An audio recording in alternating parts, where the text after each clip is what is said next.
అందరికీ నమస్కారం. ఇంతకుముందే మాజీ ఎమ్మెల్యే గువ్వల బాలరాజు గారు నా పైన అనుచిత వ్యాఖ్యలు చేయడం జరిగింది. మరి దానిపైన ఇవాళ మైలారం గ్రామం బల్మూరు మండలంలో ఉన్నటువంటి మైనింగ్ గత ప్రభుత్వంలోనే అనుమతులు ఇచ్చారు. ఆ మైనింగ్కు నాకు ఎలాంటి సంబంధం లేదు. నేను ఆ మైనింగ్ను ప్రోత్సహించలేదు, వ్యతిరేకించలేదు. అట్లాగే ప్రజలు వచ్చి నాతో మాట్లాడినప్పుడు కూడా మీరు ఆపమని చెప్పాను. నేను కోర్టుకి వెళ్తారా, గవర్నమెంట్ తోటి ఆపిస్తారా, మీరు ఆపండి, నాకు సంబంధం లేదని చెప్పాను. ఎందుకు సంబంధం లేదని చెప్పడానికి కారణం ఏంటంటే, గత ఎంపీ ఎలక్షన్లో గౌరవ ఎంపీ గారు మల్లురావు గారి ఎన్నికల్లో ఆ గ్రామస్తులు మేము బహిష్కరిస్తున్నాం ఎన్నికలని చెప్పి నేను ఎన్నిసార్లు విజ్ఞప్తి చేసినా నా మాట వినలేదు. కాబట్టి మీరు ఆపండి, నాకేం అభ్యంతరం లేదని చెప్పడం జరిగింది. ఇక రెండవ అంశం ఏంటంటే, నేనేదో అక్రమ ఇసుక రవాణా, మైనింగ్ అని ఏదేదో మాట్లాడాను. అసలు నాకు ఈ మైనింగ్కి సంబంధం లేదు. రెండవది అక్రమ ఇసుక రవాణా నేను ఎక్కడ కూడా ఎప్పుడు కూడా చేయలేదు, చేయకపోను కూడా. గత ప్రభుత్వంలో ఆయనే 10 సంవత్సరాలు అక్రమ ఇసుక రవాణా ద్వారా కొన్ని వందల కోట్లు సంపాదించాడు. తర్వాత నల్లమల్ల ఉన్న పాత గుళ్ళని తవ్విండు. గూండాయుధము, రౌడీయుధం చేసిన ఆయన. నా మీద 49 కేసులు పెట్టారు. ఇప్పటి కూడా 11 కేసులు కోర్టులో నడుస్తూ ఉన్నాయి. మేము ఎప్పుడు ధర్నా చేసినా 4 గంటలకే పోలీసులు వచ్చి మమ్మల్ని హౌస్ అరెస్ట్ చేసి ఎక్కడ కూడా ధర్నా చేయలేదు. ఏమంటే రోడ్డు మీద కూర్చుంటే ధర్నా చేసిండు. ఎన్ని కేసులు పెట్టాలో అన్ని కేసులు పెట్టింది ఆ ప్రభుత్వం. గతంలో ఆయనే మా మీద పోలీసులంతా కూడా ఉసికొల్పి మా కార్యకర్తల పైన తప్పుడు కేసులు పెట్టి రకరకాల ఇబ్బందులు గురి చేసింది గతంలో ఉన్న ఎమ్మెల్యే, ఇప్పుడు మాజీ ఎమ్మెల్యే. నేను ఎక్కడ కూడా కక్ష సాధింపు చర్య చేయలేదు, చేయబోను కూడా. నాకేదో సంపాదన మీద ఆనాడు కానీ నేడు కానీ, గతంలో ఫస్ట్ టైం ఎమ్మెల్యేగా ఉన్నప్పుడు కూడా నేను ఎవరి దగ్గర రూపాయి తీసుకోలేదు, ఎక్కడ కూడా అక్రమ సంపాదన పాల్పడలేదు. ఇప్పుడు కూడా నా లక్ష్యం ఒకటే, ఆ అచ్చంపేటను అన్ని రంగాల అభివృద్ధి పరవాలే. గౌరవ ముఖ్యమంత్రి అచ్చంపేట నియోజకవర్గానికి సంబంధించిన వ్యక్తి, నల్లమల్ల ముద్దుబిడ్డ, వారి ఆశీర్వాదంతో ఇప్పటికే చాలా విషయాలలో చాలా వరకు అభివృద్ధి చేస్తూ ఉన్నాం.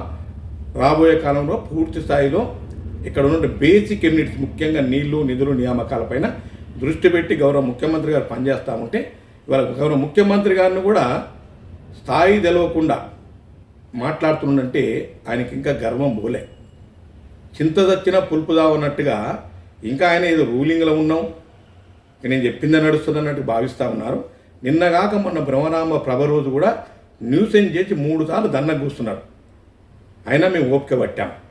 కాబట్టి ఇప్పటికైనా ఆయన మారాలి. లేకపోతే ఇప్పటికే మొన్ననే ఆయన చిత్తుగా బండకేసి కొట్టిండ్రు. మళ్ళీ కూడా కొట్టడానికి సిద్ధంగా ఉన్నారు ప్రజలు. ఆయన చేసిన తప్పులన్నీ నేను చేస్తున్నంటే ఆయన అనుకుంటుండు గురువింద, అంటే కింద నలుపు తెలియదు, నేను మంచిగానే ఉన్నాను ఎట్లా గురువింద అనుకుంటుందో ఆ రకంగా ఆయన అనుకుంటుండు. కాబట్టి నేను మరొకసారి చెప్తా ఉన్నాను, దానికి నాకు సంబంధం లేదు. నేను మహేంద్రనాథ్ను ఆదర్శంగా తీసుకొని పనిచేస్తూ ఉన్నాను. నీతి నిజాయితీగా పనిచేసి ఈ ప్రజల మెప్పు పొంది రాబోయే కాలంలో ఒక మంచి ఎమ్మెల్యే పనిచేసిందని భావన రావాలని ఉద్దేశంతో నేను పనిచేస్తూ ఉంటే, ఆయన ఇప్పటికీ మతి భ్రమించి ఓడిపోయినటువంటి దాంట్లో జీర్ణించుకోలేక, ఓటమిని జీర్ణించుకోలేక మా కార్యకర్తలను పుసిగొలుపుతూ ఆయన ధర్నాలకు దిగుతూ ఆయన అక్రమ సంపాదన చేసి మళ్ళీ వాళ్ళ నేను ఏదో ల్యాండ్ గ్రాబింగ్ చేసిండని అంటారు. 1 ఎకరం తీసుకొని చూపిస్తే నేను దేనికైనా సిద్ధమే. నేను కానీ మా కార్యకర్తలు కానీ నీతి నిజానికి పనిచేస్తున్నాం. నీవు, నీ కార్యకర్తలు, నీ ఎమ్మటి ఉన్న గుండాలు, రౌడీలు, వాళ్ళ లెక్కలేదు చూస్తాం.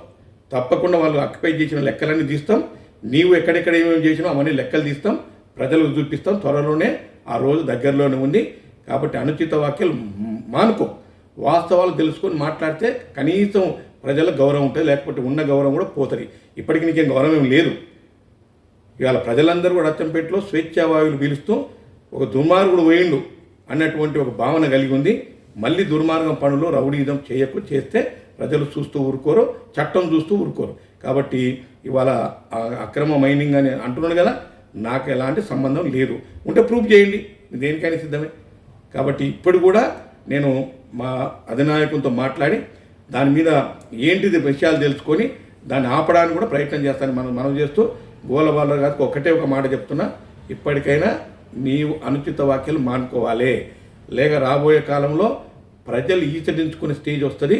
నీ కార్యకర్తలు, నీ నాయకులు ఇప్పటికీ నిన్ను ఈసడించుకుంటారు, అని మర్చిపో. నీ అమ్మడి భజన పరులు ఏదో చెప్తే అది నమ్మి నువ్వు కూడా భజన చేస్తే ప్రజలు ఈసడించుకుంటారు, చరిత్రహీనుడిగా మిగిలిపోతావు. మరి ఇవాళ అందరూ కూడా హ్యాపీగా ఉన్నారు. ఇవాళ గౌరవ ముఖ్యమంత్రి గారు అచ్చంపేటను అన్ని రంగాల్లో అభివృద్ధి పరచాలనే ఉద్దేశంతో ఇప్పటికీ చాలా విషయాల్లో అభివృద్ధి జరిగింది. రాబోయే కాలంలో పెద్ద మొత్తంలో అచ్చంపేటను అగ్రగామిగా నిలబెట్టడమే నా లక్ష్యం. నీతి నిజాయితీతో పనిచేయడమే నా లక్ష్యం. మహేంద్రనాథ్ గారు నాకు ఆదర్శం. కాబట్టి మరొకసారి చెప్తాను, ఇవన్నీ మానుకోవాలని కోరుతూ సెలవు తీసుకుంటాను. Thank you.